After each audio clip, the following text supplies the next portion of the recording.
दोस्तों जय Hind. PS academy में आपका स्वागत है। आज हम पढ़ेंगे प्रतिशत के बारे में आज पढ़ेंगे हम, और इससे जो भी रिलेटेड कुछ प्रश्न हैं तो वो भी हल करेंगे।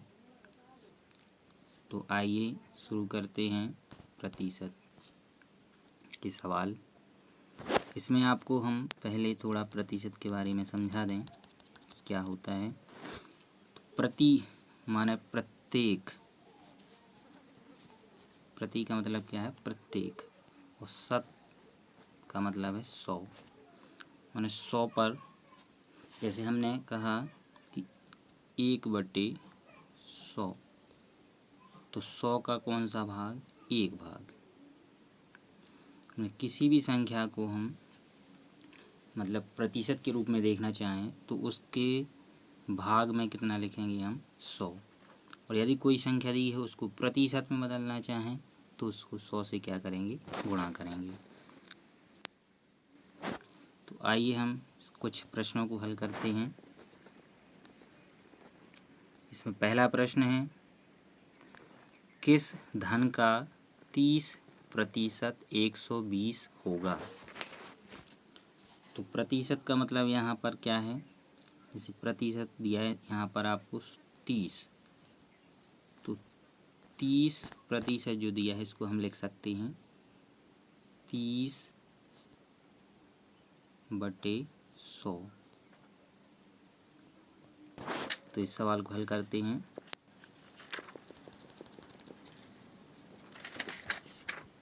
और यहाँ पर आपको सवाल में दिख रहा होगा, प्रश्न पूछा गया है किस धन का 30% 120 होगा। तो उस धन को हम क्या मान लेते हैं? x, कि माना हुआ है धन क्या है? x है। तो यहाँ पर क्या मान लिया हमने? x। x का मतलब होता है गुणा, तो का की जगह पर क्या लगा देंगे? गुणा। और 30%, तो यहाँ पर 30, और इसका जो प्रतिशत है, प्रतिशत का चिन्ह हटेगा तो क्या आएगा उसके बटे में? 100। और बराबर, इनने कहा है कि 120 होगा, होगा मतलब इसके बराबर में आएगी वो संख्या, तो इसके बराबर में क्या आएगा? 120 आएगा। अब इसको आगे सॉल्व करेंगे। अपने लिख लिया था यहाँ पर x गुणित 30/100 और बराबर में लिख लिया था 120। तो यहाँ पर गुणा है तो इसको भाग दे सकते हैं यहाँ पर। अब जो इस तरफ संख्या लिखी है, यदि गुणा में है तो इस तरफ भाग में जाएगी, और भाग में है तो वो कहाँ जाएगी? यहाँ पर गुणा में जाएगी। तो यहाँ पर x की वैल्यू ज्ञात करना है, तो x बराबर क्या आएगा? इस तरफ 120 लिखा है पहले से, 120। यहाँ जो 10 भाग में है वो कहाँ जाएंगे? यहाँ पर गुणा में। और यहाँ पर 3 गुणा में है तो कहाँ आएंगे? ये भाग में।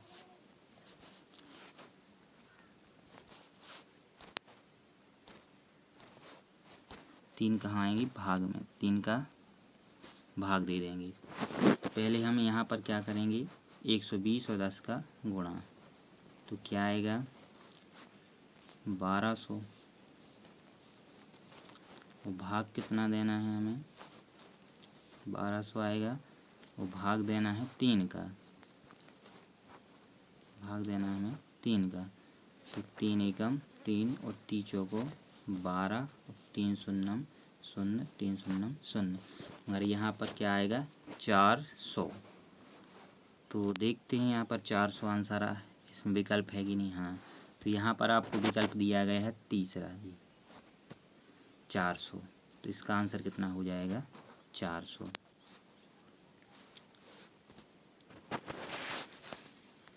अगला प्रश्न देखते हैं। अगला प्रश्न आपको दिया गया है, 900 का 75% होगा। 4 विकल्प दिए गए हैं। पहला विकल्प है 225, 450, 675 या 725। तो आइए इसको हम सॉल्व करते हैं। आपसे जो प्रश्न है वो आपसे पूछा गया है कि 900 का 75% होगा। तो यहाँ पर हम क्या लिखेंगे, 900 और का, तो इसका मतलब क्या है, गुणा 75%।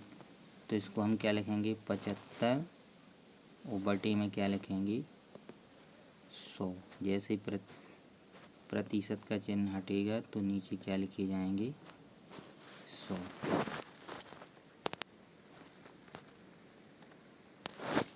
यहाँ पर अच्छे से लिख लेते हैं स्लाइड पर। 900 गुणित 75 बटे 100। इसका आंसर निकालेंगे तो यहाँ से 0 से 0, 0 से 0 क्या आएगा, 9 बचेगा। यहाँ पर क्या बचेगा, 9 गुणित 75। गुणा करेंगे तो 9 का 5 में करेंगे तो 9 पना 45 की 5, फिर 9 का करेंगे 7 में, 9 7 63 और 4 हासिल की जोड़ देंगे तो कितना हो जाएगा, 67। यानी कि ये आएगा आपका 675। तो 675 देखते हैं, इसमें विकल्प दिया है क्या, 675। इसका कौन सा आंसर सही हो जाएगा, ये तीसरा वाला 675 इसका आंसर हो जाएगा। चलिए इसी प्रकार अगला प्रश्न देखते हैं।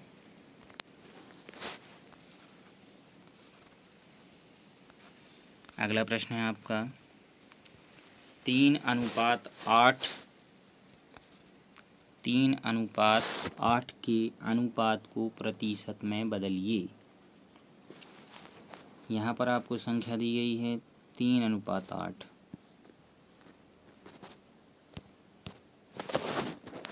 और इसको आपको बदलना है किसमें, 3:8 को प्रतिशत के रूप में बदलना है। तो आइए करते हैं इस सवाल को हल।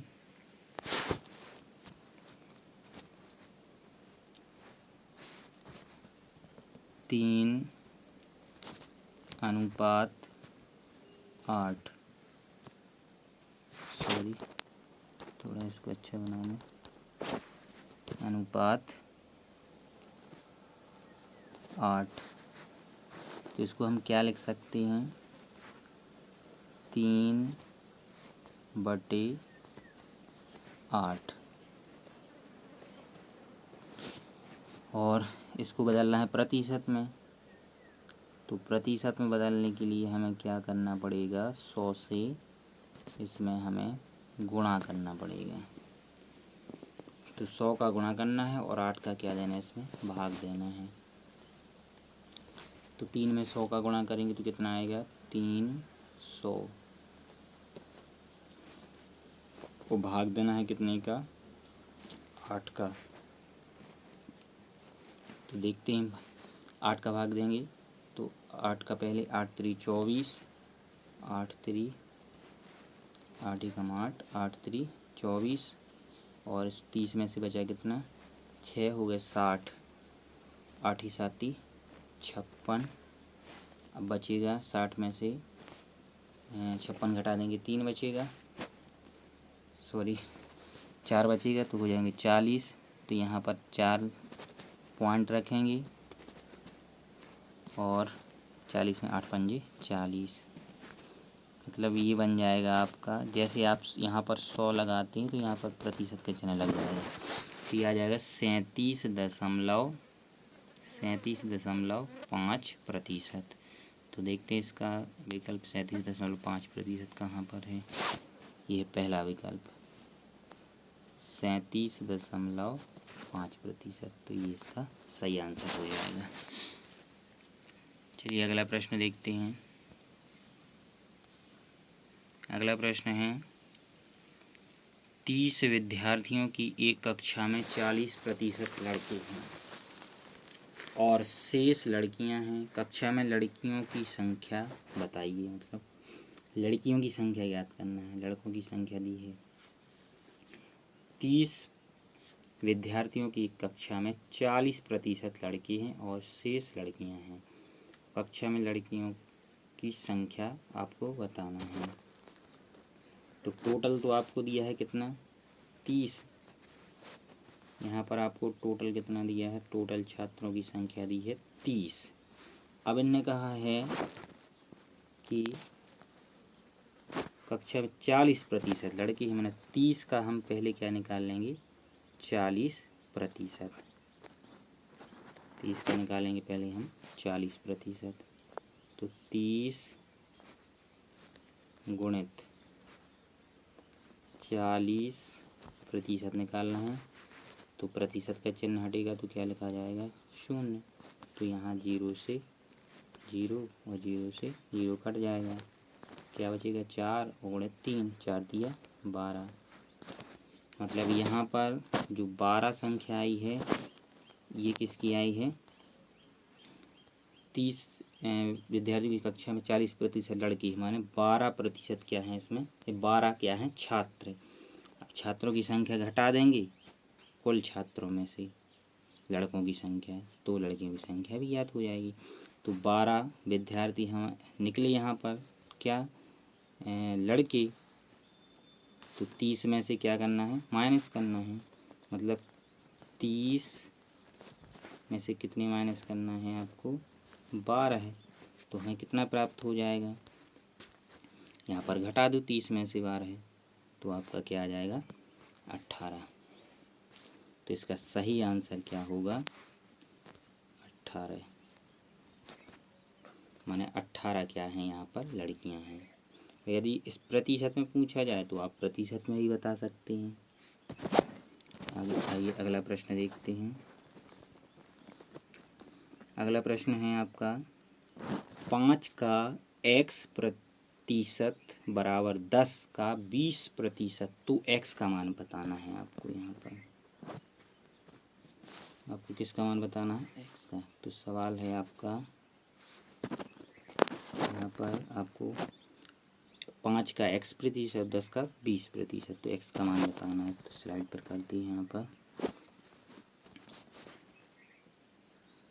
5 का मतलब गुणा x प्रतिशत। तो x प्रतिशत हटाएंगे तो क्या आ जाएगा, बटे में 100 आ जाएगा, बराबर 10 का 20% का मतलब गुणा और 20%। तो 20 बटे प्रतिशत का चिन्ह हटेगा तो क्या आ जाएगा, 100। अब यहाँ 0 से 0, 0 से 0, यहाँ 5 का भाग जाएगा, 5 एकम 5 और यहाँ पर 5 दूनी 10, 5 शून्य 0। ये आ जाएगा आपका, यहाँ पर बचेगा x बटे 20 और इस तरफ बचेगा 2 एकम 2। 20 यहाँ भाग में है तो कहाँ चले जाएंगे, यहाँ पर गुणा में चले जाएंगे। तो x की वैल्यू क्या आ जाएगी, x बराबर 20 चले जाएंगे यहाँ तो 20 दूनी 40, माने x का मान कितना होगा, 40। देखते हैं किस विकल्प में 40 लिखा है। तो यहाँ पर पहला ही विकल्प आपको दिया गया है, ये है 40। तो इसका आंसर क्या हो जाएगा, x बराबर 40 होगा। आशा है आपको समझ में आ गया होगा। अगला प्रश्न देखते हैं। अगला प्रश्न दिया है आपका, एक व्यक्ति अपनी आय का 25% बचाता है। यदि वह प्रति माह 3000 रुपये की बचत करता है तो उसकी मासिक आय क्या होगी। अब यहाँ पर आपको समझना है कि एक व्यक्ति अपनी आय का 25% बचाता है, मतलब उसकी आय समझ लो कितनी है, x है। अब x है तो x का कितना बचाता है वो 25%। x का कितना बचाता है 25% बचाता है। यदि वह प्रति माह है 3,000 रुपये बचाता है, माने x का 25% बराबर क्या होगा 3,000 रुपये।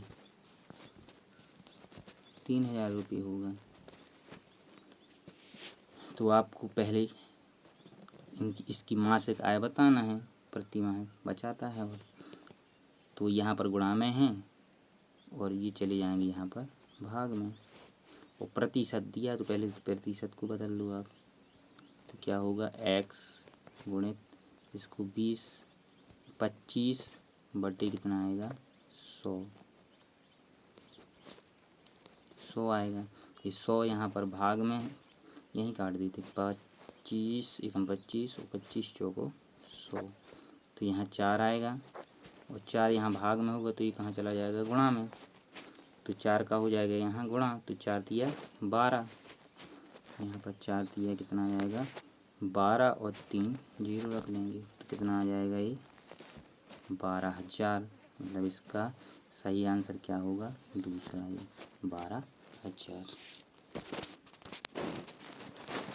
तो आशा है कि आप लोगों को वीडियो अच्छा लगा होगा। अगर वीडियो अच्छा लगा है तो लाइक करें और चैनल को सब्सक्राइब करें। धन्यवाद।